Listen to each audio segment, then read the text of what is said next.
Bonjour à tous les amis, c'est MaxiCard, on se retrouve pour une nouvelle vidéo où on va parler d'évolution prismatique. Car je sais pas si vous avez vu la vidéo de David Lafarge où il ouvre les 10 ETB, mais franchement, je crois que ça fait 90 boosters en tout. Enfin je veux dire, il a rien eu quoi. Il a eu une gold, la gold Pikachu qu'il avait déjà eu. Mais je veux dire, il a eu que des ex en 90 boosters, hein, parce que je crois que c'est 9 boosters et non 10 boosters par ETB, donc voilà, ça fait 90 pas 100 comme il dit dans la vidéo. Juste avant de commencer la vidéo, merci à toutes les personnes qui like, qui s'abonnent et n'hésitez pas à rejoindre le Discord, voilà, on se partage tous les bons plans, donc à la sortie d'évolution prismatique, et ben voilà, je pense que ça sera important d'être sur le Discord pour rater aucun bon plan, voilà. C'est pas comme certaines personnes qui vendent des Discord payants, enfin voilà, vous voyez ce que je veux dire. Chez nous, tout est gratuit, on se partage les bonnes informations, tout ça, et il n'y a pas de problème. De plus, n'oubliez pas, vous avez 15 € offerts avec mon code Whatnot qui est dans la description de la vidéo. Donc je vous invite tous à l'utiliser, et quand on va box break ça fera toujours plaisir d'avoir 15 € de remise sur le petit booster. Et on commence sans plus tarder la vidéo. Donc voilà, juste avant de voir les bons plans de comment choper du 8.5 à la sortie, et ben on va juste aller discuter rapidement de ce qui s'est passé. Donc en fait, voilà, David Lafarge qui nous a fait une très belle vidéo ouverture sans booster ETB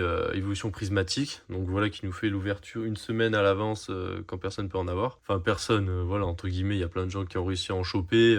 Je vois sur le Discord, il y a plein d'abonnés qui réussissent à choper des coffrets classeurs, certains même des ETB, tout ça. Il y a eu quelques ouvertures, bon je leur disais dommage vous m'avez pas filmé, comme ça j'aurais pu je veux dire, j'aurais pu mettre sur YouTube des ouvertures d'abonnés de 8.5, parce qu'en plus il y en a un qui a fait tomber une gold, donc assez sympa, de Terrapagos. En plus c'est des golds qui changent un peu, donc c'est toujours stylé, hein. C'est comme la gold qu'a fait tomber David Lafarge, c'est la gold Pikachu. Mais elle est aussi dans Écarlate et Violet 8, hein, Étincelle déferlante. C'est pas la même gold parce qu'elles ont des couleurs sur Étincelle déferlante, alors que la Pikachu Gold de EV8.5, enfin évolution prismatique, elle est full gold, en fait, il n'y a pas de couleur. Donc voilà, c'est la petite subtilité. Mais vraiment, le point important que je voulais souligner avec cette ouverture, c'est que, en fait, en 100 booster, qu'est-ce qu'il a eu dedans?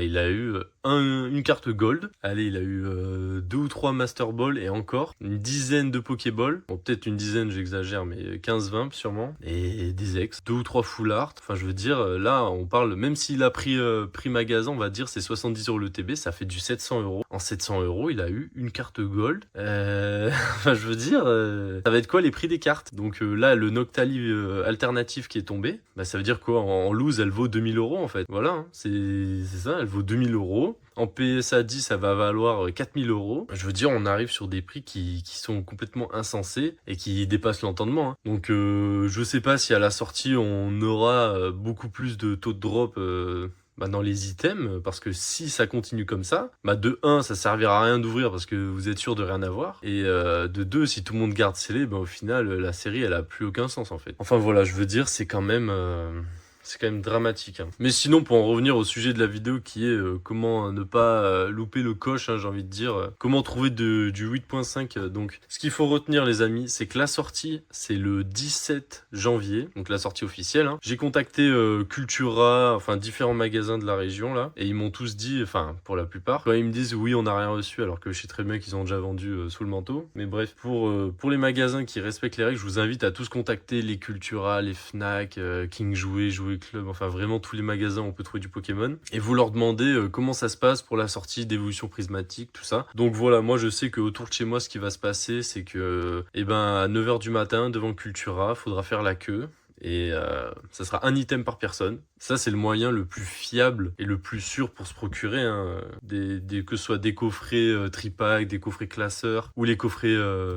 on a des tripack, des coffrets posters aussi, donc c'est aussi 3 boosters, et les coffrets classeurs. Les ETB, dans un premier temps, je sais pas si ça va être directement là à la sortie. Voilà, on a vu quelques magasins qui en avaient, mais c'est pas censé sortir directement le 17 janvier. Donc on verra ce qui se passe. Mais voilà, je veux dire, moi perso de mon côté, j'ai réussi à faire 2-3...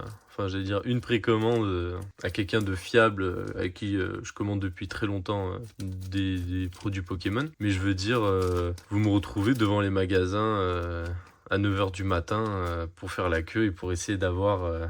peut-être que j'aurai une ETB, mais s'il me faut un tripack, un classeur, enfin je veux dire, voilà, je prendrai ce qui est disponible et ça me fera grave plaisir. Et franchement, hein, c'est horrible de dire ça, mais j'ai tellement envie d'ouvrir cette série, hein, que ce soit pour les Master Ball, parce que je veux dire, vous faites tomber une Master Ball, c'est grave stylé en fait. Hein. Une Pokéball, et si vous faites tomber les alternatives, mais je veux dire, c'est tellement rare. Bah là, c'est jackpot à souhait en fait. Bon, là, je parle encore d'argent, vous allez me dire, la collection machin. Mais je veux dire, voilà, j'ouvre pas un item à 150 euros pour derrière avoir 10 euros de carte, quoi. Ça me fout le seum en fait.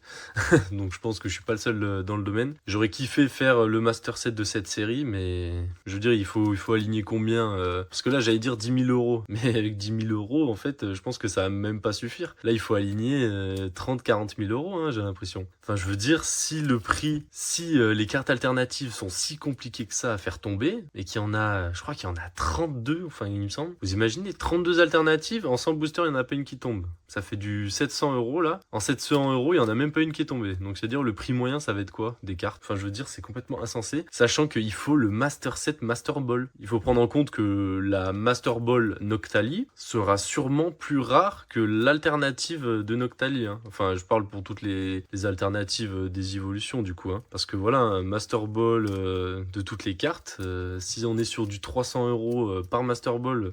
Enfin, là, je parle en japonais, hein. Enfin, pour le Noctali, surtout, hein, 250 euros, il me semble. En français, ça va être quoi? Ça va être 500 euros, du coup. 500 euros la Master Ball là, 2000 euros l'alternative. Non, mais en fait, ça va être même pire que ça. Enfin, franchement, j'ai l'impression de parler pour rien dire, hein. Enfin, je veux dire, ça devient vraiment abusé, quoi. Donc là, franchement, cette série me fait peur. Hein. Surtout que si tout le monde garde scellé, il y aura encore moins de cartes sur le marché. Enfin, ça va être catastrophique, hein, franchement. Voilà. Mais dans tous les cas, oubliez jamais, hein, là, à la sortie, vous y allez très bien, vous arrivez à choper quelques items à prix retail. Hein. Bon, je pense que les prix vont vite s'envoler. Hein. Dès le jour de la sortie, ça va être inondé de produits. Donc les prix risquent de chuter un petit peu, hein, sur la première semaine, imaginons. Mais il faut bien prendre en compte que derrière, ils vont nous ressortir des produits pendant toute l'année et on aura sûrement des restocks plus tard. Peut-être que si on a des restocks, ils vont ajuster le taux de drop. Hein. On a déjà vu ça sur certaines séries. Hein. Rien que sur Evolution Céleste, faut savoir que les displays qui ont été réimprimés après le premier reprint, le taux de drop était plus compliqué. Hein. On avait entre 20 et 18 hits par display sur la première génération de display. Et sur le reprint des displays, on avait 14-15 hits, quoi. Quand je parle de hits, c'est les cartes V, VMAX, voilà, les alternatives, les gold. Enfin voilà, tout ça pour dire, il n'y a pas de solution miracle, va falloir se lever. Aller devant les magasins, il y en a, je les connais, ils vont se lever à 5h du matin pour être là-bas à 1h avant la sortie. Hein. Parce que si vous arrivez 10 minutes avant, je veux dire, il y aura déjà 30 personnes devant vous et pour avoir un item, bonne chance. Voilà, après j'espère qu'il n'y a pas des gens qui vont se battre pour des boosters Pokémon. Enfin bon, même si c'est de l'argent à la revente. Hein, voilà, mais au moins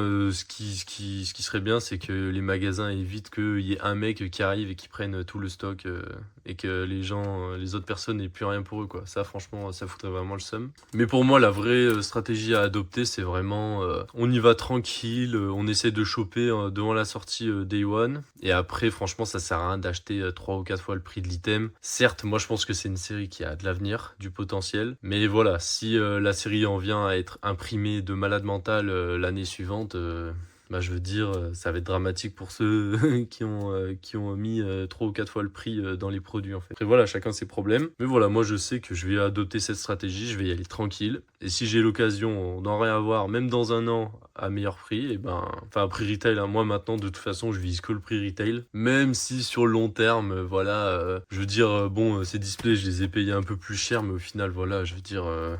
vu que la cote a bien monté derrière, je suis gagnant. Enfin bref, voilà, j'ai fait un peu le tour de ce que je voulais dire. Va falloir y aller tranquille. Franchement, faites-vous plaisir parce que Pokémon, c'est fait pour être ouvert. Moi, je pense que je vais ouvrir selon ce que j'arrive à choper, mais je pense au moins ouvrir un item. Voilà, hein, parce que Pokémon, ça reste le kiff de l'ouverture malgré tout. Même si maintenant...